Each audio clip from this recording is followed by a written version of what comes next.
여러분 안녕하십니까? 박봉아TV 박봉아 인사드립니다. 자, 오늘 이 시간에는 지난 시간 시험에 대한 이야기에 이어서 하도록 하겠습니다. 자, 이번 시간에는 답안 작성 요령입니다. 첫째, 잘 아는 문제부터 푼다입니다. 일단 시험지를 받으면 자신이 있거나 잘 아는 문제부터 풀어나갑니다. 처음부터 잘 이해하지 못했던 문제를 풀기 위해 시간을 낭비해서는 안 됩니다. 자신 있는 문제를 해결한 후 잘 기억하여 보면서 좀 더 어려운 문제를 풀어나갑니다. 중간 기억이 나는 부분이 있으면 메모를 하여 기억에 도움을 주는 것도 좋은 방법 중의 하나입니다. 문제를 풀고 나면 5 내지 10분 정도 다시 잘못 작성한 답안이 없는지를 확인하여 보는 습관을 들이는 것이 실수를 최대한 줄이는 방법 중의 하나입니다. 둘째, 문제의 요구사항이 무엇인가를 파악하는 것이 아주 중요합니다.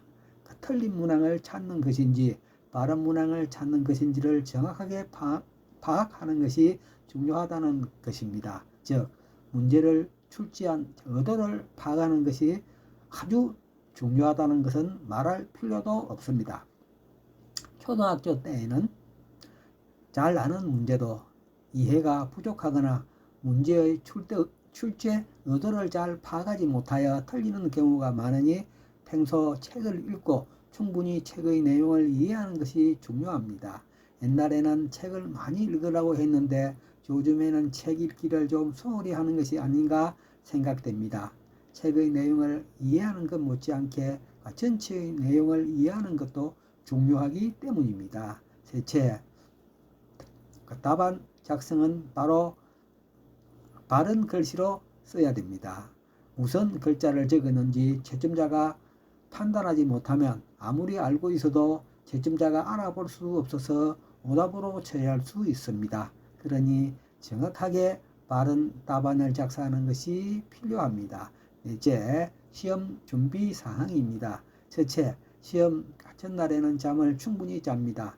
너무 긴장하여 잠을 설치는 경우가 많으니 가벼운 마음으로 잠을 자도록 해야 합니다.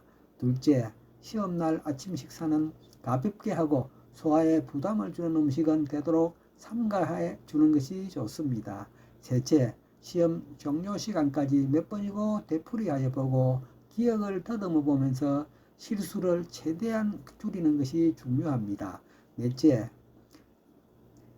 다음 시간의 시험을 대비하여 다시 되뇌어 보는 것도 좋습니다. 시험을 다 치루었는데도 시간이 남으면 다음 시간의 시험을 대비하여 조용히 기억을 되뇌어 보는 것이 필요합니다. 다섯째, 시험에 필요한 필기 도구와 필요 물품을 미리 준비하여 두는 것이 습관화되어 있어야 합니다. 급하게 준비하는 것은 마음만 초조하고 긴장이 더 되기 때문입니다. 성적을 올리기 위한 공부 방법에 대해서 알아보도록 하겠습니다. 첫째, 각자가 가지고 있는 공부 스타일이 있습니다. 첫째, 시험 공부 연장이요. 시험은 공부 연장이라고 생각하고 평소에 공부를 열심히 합니다.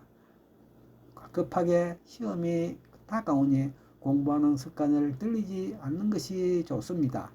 평소 필요한 암기와 문제풀이는 그때그때 해 두는 것이 아주 좋습니다. 사교육 수강행입니다. 학교에서 공부하는 교수는 부족하여 학업이나 과외를 해야 마음이 놓이는 행입니다.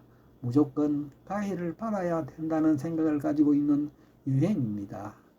셋째, 나홀로 행입니다. 학교, 도서실, 독서실에서 학습 진도에 따라 예습과 복습을 그때그때 하고 싶은 과목을 혼자 공부하는 유행입니다.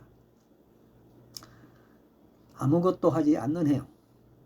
평소에는 놀기만 하고 시험이 닥쳐야만 공부하는 행입니다. 들쭉날쭉이요.